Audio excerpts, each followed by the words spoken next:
Hey everybody, it's Sunday late afternoon here in Cypress, Texas. Actually, it's Sunday night. The daylight savings time is messing with me here. But it seems earlier than it is. This last Wednesday, Schwan Wynn was in Hawaii, and he was talking about um, people having a limited mindset, the um, lack of vision, and you know what that is? It's a scarcity mindset, and I'm seeing a lot of that. And so you gotta get people to have a better vision of themselves. And this is one of those times where I'm, with what I'm experiencing in my business and what I'm experiencing in faith, um, are kind of crossing over. Uh, there's this young fella at the church. I mean, young.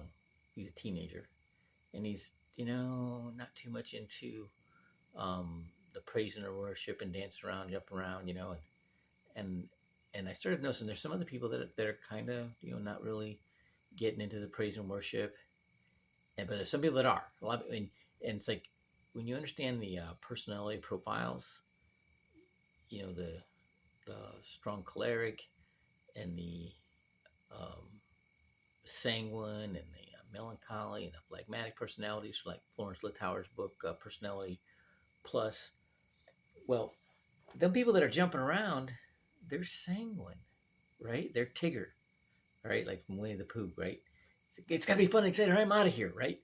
And when things get too serious, or you start talking about taking a test or talking to people, they like talking to people, but they don't like to have to stick on a topic. They don't want to stay on the subject, especially if they don't understand it very well and don't know it, right?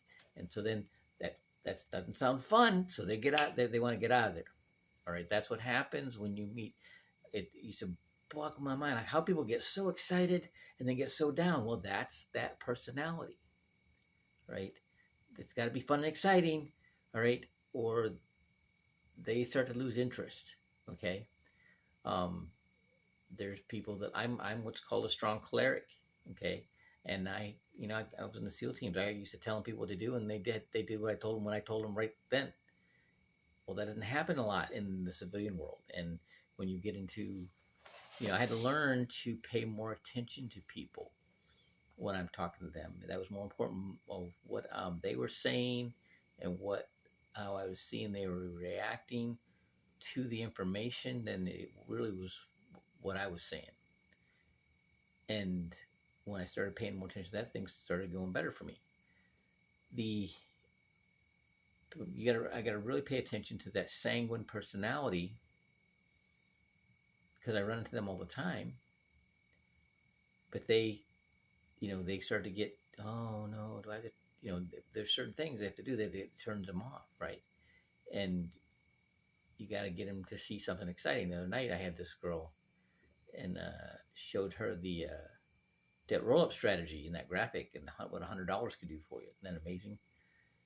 Then so this, but there's other personalities. There's this phlegmatic personality. There's a kid in church. He's not too much into the praise and worship, dancing around, and he's not into. So what do you like to do? He likes commercial or graphic design. That's what he likes, graphic design. I'm like, really? So I connected with some people from the church that would use him, and he would do it all day. He would be excited about that, and that would be his contribution. Okay, and he would get into that. That would bring up his heart energy, right? Being able to do something and get acknowledged for that, right? Then there's the melancholy personality, right? These people know all the answers, but they know it's hard to get people to do things, and they a lot of people from the industry are this personality. Accountants are this personality. They know all the answers, but they don't sit. But it's they know also that people aren't going to do it, and they're going to quit, and it's so it's not going to work, and the Eeyore, right? That's their personality, right? And then there's some people that are all encompassing.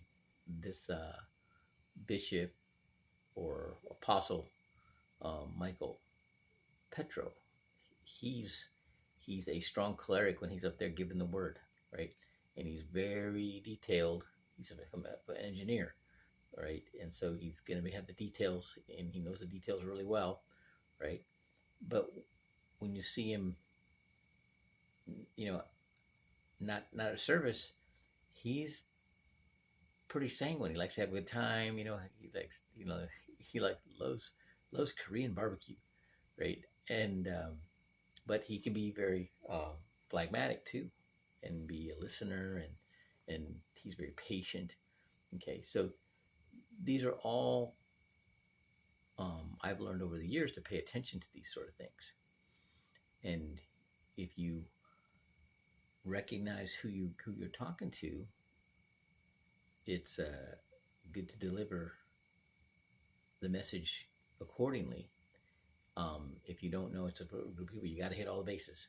You can be a strong cleric with a smile on your face. That can make all the difference. You can say things that are hard to hear when you're smiling, and people will accept it. All right. I hope this helps people. Hope if it does, go ahead and share it. But have a great evening.